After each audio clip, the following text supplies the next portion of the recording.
Salut tout le monde et bienvenue encore sur la chaîne Les Confidences d'Emma.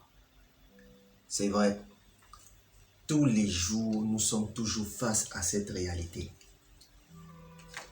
Pourquoi ce que je fais échoue? Pourquoi ça ne marche pas? Pourquoi ça tombe? Mais laisse-moi te dire une chose, aujourd'hui je vais te donner 7 étapes pour rebondir de tes échecs. Et n'oublie pas, aujourd'hui, tu passeras de l'échec à la réussite. Sans plus attendre, il est important avant tout que tu puisses comprendre une chose.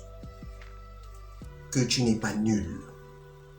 Tu n'es pas une mauviette, tu n'es pas un raté, mais tu es un vainqueur et un vainqueur en puissance.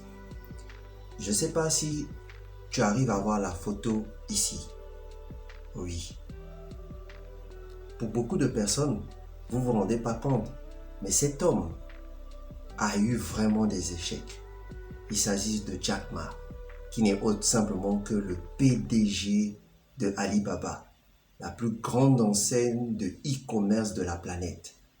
Et généralement, je vous rassure que ce n'est pas évident de gérer un business qui coûte des milliards par mois. Mais je vais vous inviter à écouter, disons, l'histoire, la petite biographie de cet homme lui-même va vous l'expliquer. Jack Bon Ma. visionnage. Thank you. Thank you. 3 years I tried to fill in the universities. So I applied jobs for 30 times, got rejected. I went for a police, they said, no, you're not good. I went to even the KFC. When KFC came to China, come to my city, You applied. 24 people went for the job. 23 people were accepted. I was the only one guy. And we went for police. 5 people, 4 of them accepted. I was the only guy that not receive it. So to me, being turned down, rejected. Oh, by the way, I told you that I applied for Harvard for 10 times, rejected.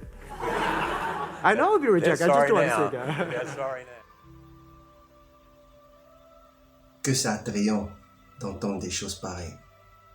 On se rend compte personnellement que nous ne sommes pas les seuls à avoir parfois échoué à plusieurs reprises. Cet homme est la pure illustration qu'un homme ou une femme peuvent échouer, mais surtout rebondir. Alors, qu'est-ce que nous devons retenir des échecs? Premièrement, nous devons surtout et avant tout ne pas avoir une perte d'estime de soi. Et oui, parce que pendant que nous avons des échecs, beaucoup de personnes peuvent venir autour de vous pour dire que tu n'es un moins que rien. Tout ce que tu ne fais ne va nulle part. Tout ce que tu fais, franchement, ça n'amène nulle part. Et ce qui est encore grave, c'est que parfois nous avons des membres de nos propres familles, parfois nos amis les plus proches, ceux qui au contraire doivent nous soutenir, mais ce sont ceux-là qui nous amènent à la guillotine et qui nous tuent. C'est quand même formidable.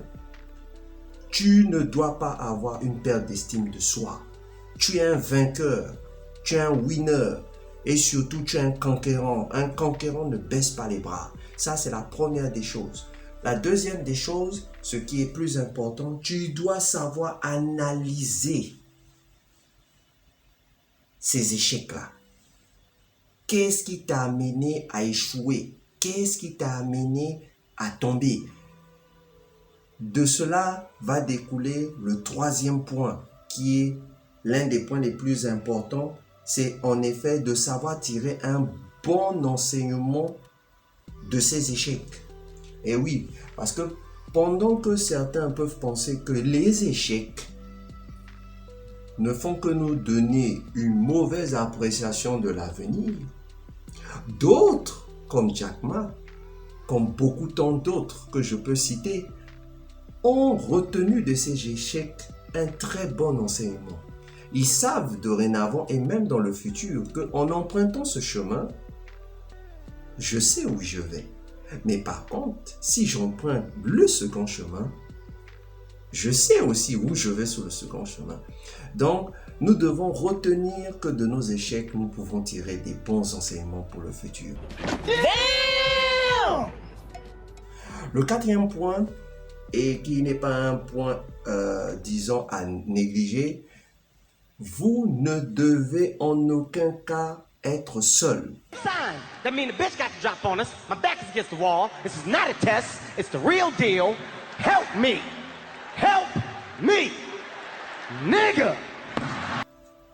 Oui. C'est pour ça que je ne cesse de répéter sur cette chaîne à longueur de journée, avec tout ce que je peux avoir dans mon cœur, c'est que vous devez non seulement vous armer de patience, mais vous entourer des personnes qui ont la même vision que vous. Et oui, je t'informe que tu n'es pas seul, je t'informe que tu n'es pas le seul à avoir eu des échecs dans ta vie. Donc, il y a des personnes dans ta vie qui ont subi ce que toi tu as subi, mais qui peuvent être aussi des fidèles et bons conseillers dans ta vie. Donc, il est important que tu puisses les regrouper, que tu puisses les amener à toi pour que ces personnes-là puissent éventuellement marcher en synergie avec toi. Et ça, c'est le plus important. À part cela aussi, il est avantageux aussi de construire un autre projet. Oui. De tes erreurs, je t'invite à créer, à réfléchir sur un nouveau projet. Et laisse-moi te dire que ce nouveau projet sera non seulement la révélation, mais sera aussi un projet majeur, puisqu'il va réussir. Et nous continuons aussi, il est important d'élargir tes horizons. Ne reste pas cantonné sur ta sphère de prédilection, ton précaré. Non, il faut sortir des sentiers battus. Et je le dis toujours, ne vous limitez pas à l'endroit où vous êtes. Le monde est à votre portée. Vous avez la possibilité, vous êtes des conquérants, vous êtes des vainqueurs. Élargissez votre horizon. Et oui, et enfin, la dernière et l'une et la plus importante, surtout des étapes, pour passer de l'échec à la réussite, c'est de se fixer des objectifs de réussite.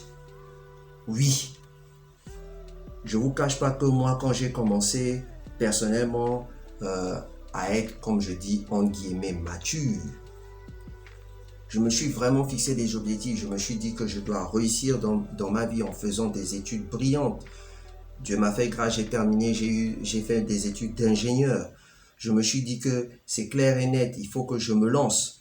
J'ai eu à travailler dans plusieurs entreprises de par le monde, en tant que chef projet, en tant que consultant dans des grandes organisations, même parfois internationales, oui. Et à un moment donné, je me suis dit, mais, tiens, c'est bon, ça y est, allez, on fonce. Jusqu'à ce que aussi, je me suis lancé encore un autre défi. J'ai dit, effectivement, je suis un jeune professionnel et tout. Qu'est-ce qui me manque?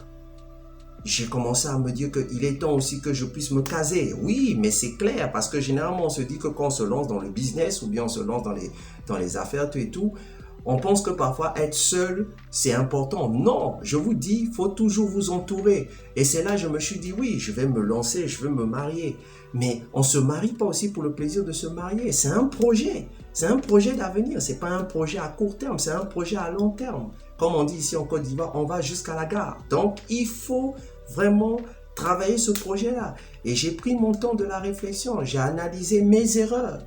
Et c'est par ces erreurs aussi, j'ai pu créer un nouveau projet. Qui est quoi? De me lancer avec la personne que réellement j'aime et que je tiens toujours franchement à répéter. Au passage, je fais un gros big up à mon épouse, à Titine Dunga. Chérie, je t'aime très très fort parce que franchement, si j'ai lancé ce nouveau projet dans ma vie avec toi et je sais que ça dure ou ça dure, franchement, c'est parce que tu es la meilleure, la meilleure, la meilleure. Et franchement, merci pour tout ce que tu ne cesses de faire. Et surtout que tu m'accompagnes toujours dans mes activités, dans mes projets. Et je t'aime très très fort. Vraiment chérie, je t'aime. Voilà. Donc vraiment, j'espère que cette vidéo vous aura plu. Alors, pour tous ceux qui viennent d'arriver sur notre chaîne, les Confidences d'Emma Ndunga, abonnez-vous. cliquez la cloche de notification, mettez un commentaire, donnez votre avis, c'est très important pour les prochaines vidéos, pour me permettre aussi de vous faire un très bon rendu dans les prochaines vidéos. Et surtout, n'oubliez pas...